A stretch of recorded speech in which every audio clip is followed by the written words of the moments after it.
C'est aussi pour nous un projet extrêmement motivant parce qu'on travaille sur une thématique qui l'est elle aussi.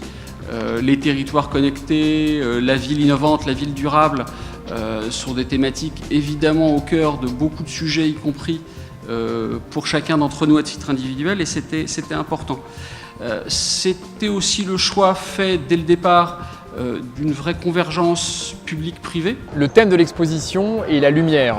La lumière, c'est donc la connaissance, qui est un thème porteur pour nous, Bureau Veritas, puisque la compétence de nos ingénieurs est un élément indispensable de nos activités. Mais la lumière, aujourd'hui, au XXIe siècle, c'est bien évidemment le développement numérique, l'innovation, et ça, c'est une priorité extrêmement forte pour notre groupe. Et donc cela présente un grand sens de nous investir dans ce pavillon France, c'est d'exprimer justement notre volonté de nous développer à l'avenir avec ces nouvelles technologies. On a des défis évidemment importants qui sont propres évidemment à toutes les expositions universelles, tous ces types d'événements.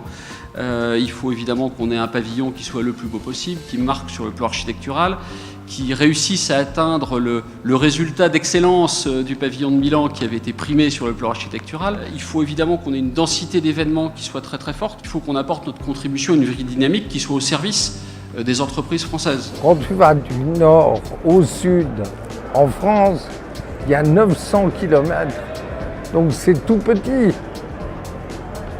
Mais dans ces 900 km, il y a tellement de choses. Deuxième facteur pour moi, je pense assez novateur et surtout très, très important, c'est la mobilisation locale aux Émirats et plus largement dans la zone de l'ensemble de la communauté française. On a la chance d'avoir à Dubaï et aux Émirats en particulier une des plus fortes communautés françaises au monde, celle aussi qui compte le plus d'expatriés de haut niveau et de filiales françaises de très très haut niveau qui couvrent finalement l'ensemble notamment de la thématique de l'exposition. Pour nous, c'est un appui extrêmement précieux. L'exposition universelle de Dubaï est une occasion exceptionnelle de valoriser tout ce que nous faisons ici dans cette grande région capitale. La première des satisfactions sur ces premières étapes franchies, c'est celle de la constitution de cette communauté des expos, de l'expo.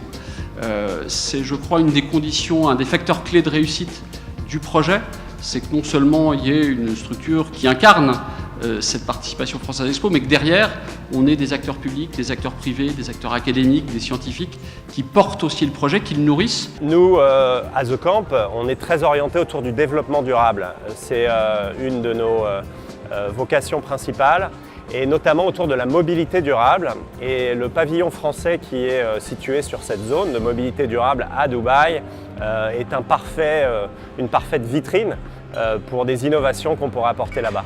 On est sur une thématique, on est sur un lieu, on est sur un public qui attend de voir des innovations en matière de ville intelligente, de ville connectée, de territoire connecté. Notre objectif, c'est évidemment de pouvoir rassembler l'ensemble de ces cas d'usage, ces expertises réelles et réellement différenciantes des entreprises françaises. Évidemment, les sujets d'énergie renouvelable, tous les défis environnementaux et technologiques sont des défis qui nous intéressent. Encore une fois, ce sont les défis de nos clients et donc on essaye d'être le meilleur partenaire et partenaire de nos clients pour les accompagner dans ces transformations. Le fil rouge de cette participation du pavillon, des événements, ça va être la lumière et les lumières. Le point important pour nous, c'est qu'on a un public qui va être assez particulier.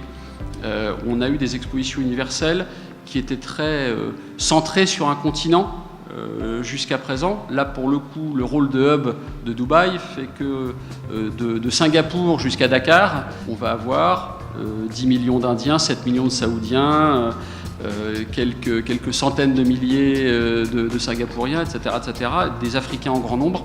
Donc un vrai public totalement international. On travaille avec un certain nombre de gros acteurs du marché comme Engie, pour le domaine des Smart Cities, de l'IoT, tout ça au service du citoyen, de l'utilisateur, et ceci donc pour adresser l'ensemble des marchés verticaux que nous couvrons, qui sont la santé, l'hôtellerie, le transport, le gouvernement et l'éducation.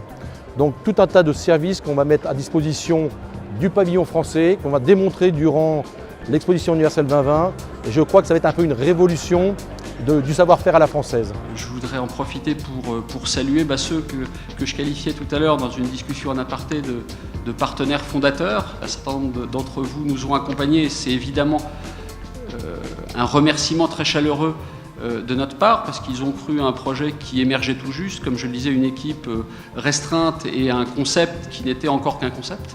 Je pense notamment à A.T. Kearney, à Renault, Bureau Veritas, à Alcatel-Lucent, à Paris Capital Économique dans un genre différent, à The Camp également dans une catégorie différente, qui tous, il y a quelques mois ou il y a quelques semaines, ont vraiment cru au projet et nous apportent déjà une contribution importante. Et ben, on a une offre française, qu'elle soit économique, qu'elle soit scientifique, qu'elle soit éducative, culturelle, qui est vraiment différenciante.